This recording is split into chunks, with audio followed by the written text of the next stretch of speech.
Now, as I said you, let us calculate the resultant concentration when two solutions of different kinds are mixed with one another.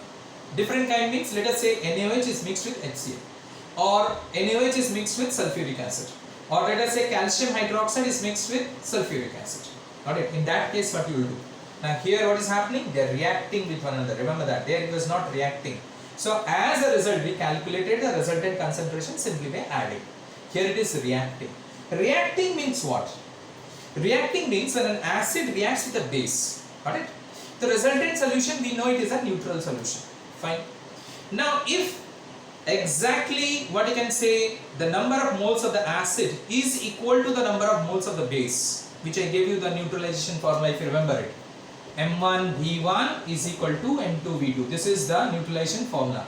When exact number of moles of acid reacts with exact number of moles of base. Alright.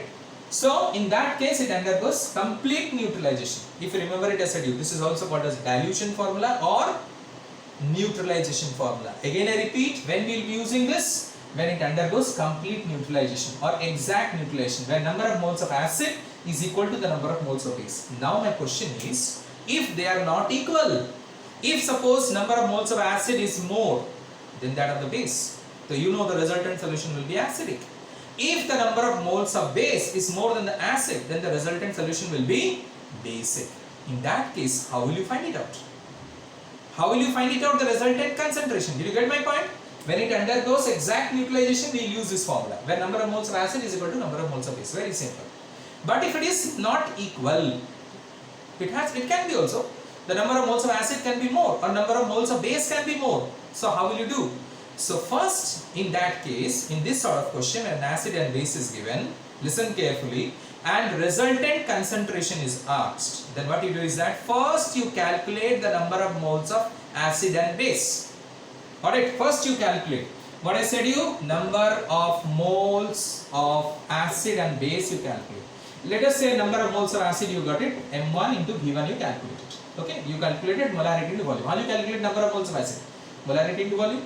Now, number of moles of base you calculate.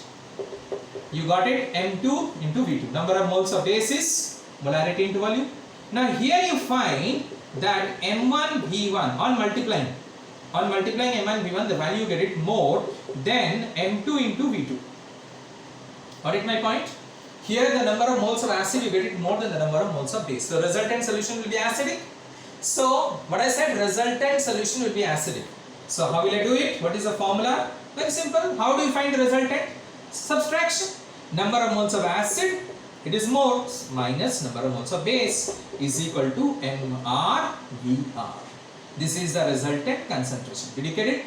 MrVr. How will you calculate Vr? Vr is equal to V1 plus V2. Don't say V1 minus V2. Apply the common sense. You are mixing two solutions.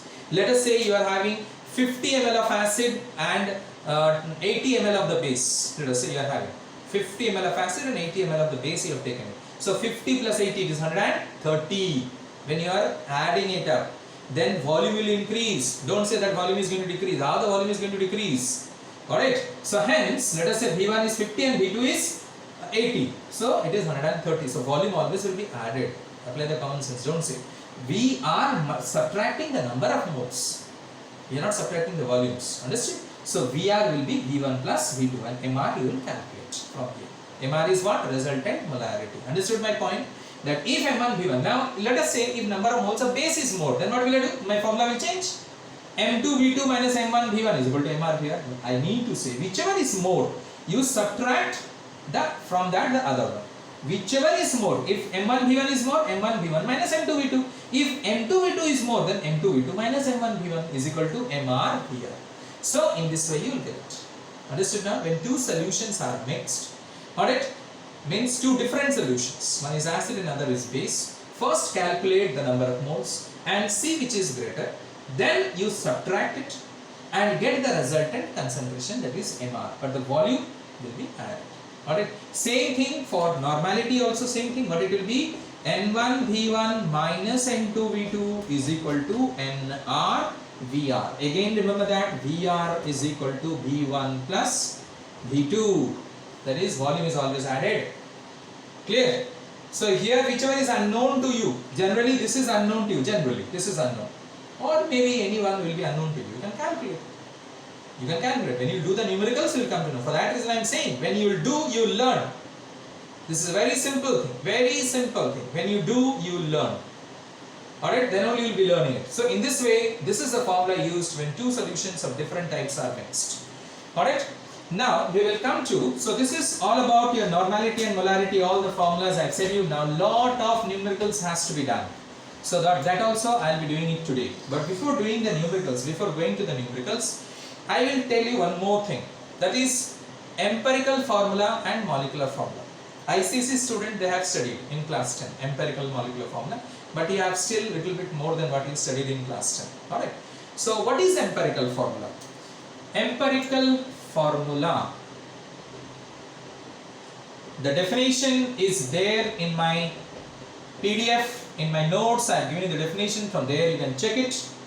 Again, now I am saying you empirical formula. If you want to write, you write it down. Empirical formula, it is the simplest formula.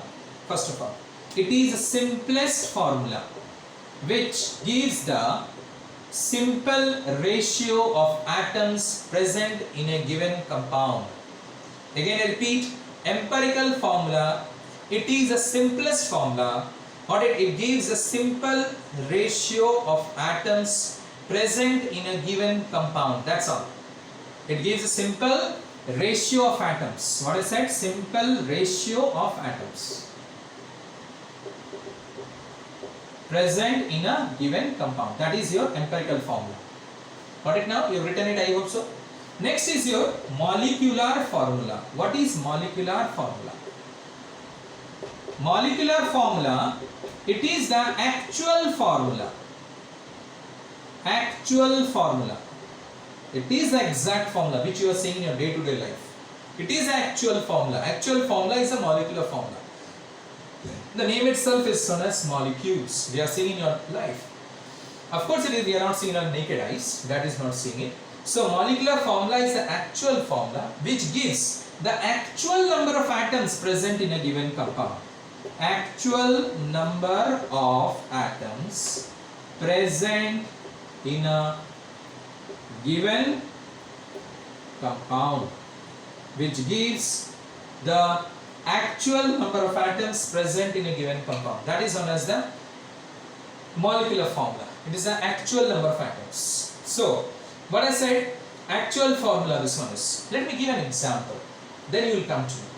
For example, when I say here CH, this is the empirical formula. What is the ratio? Carbon is to hydrogen is 1:1. Alright, this is the ratio, I got it. Clear? When I say CH2O, so what I get the ratio? Carbon is to hydrogen is to oxygen is 1:2:1. Now, from this formula, can you tell me what I am talking about the compound, this two formula? Can you tell me what is the compound I am talking of? No, you can't. You can't. You cannot say what is the formula, what is the compound I am talking to you. So hence what I said you, empirical formula is not the actual formula. It gives simply the ratio of atoms. See here, the ratio I am getting it. The atoms present in a given compound. It's not the actual formula. But now listen here. Now look here. If I say C2H2, yes, you can say that. What I am talking to you, C2H2 means I am talking to you of ethine or acetylene. C2H2 is what? You have studied. Ethine or acetylene, a gas. You have studied. This is the molecular formula. Whose empirical formula is CH. You will say, sir, how? Very simple. C2H2. You cancel 2. What I get? The simplest one. CH. Isn't it? What is the simplest ratio? Here it is. Nothing but 2 you cancel it. What is the simplest ratio I get it? 1:1. That's it. Clear now? Understood?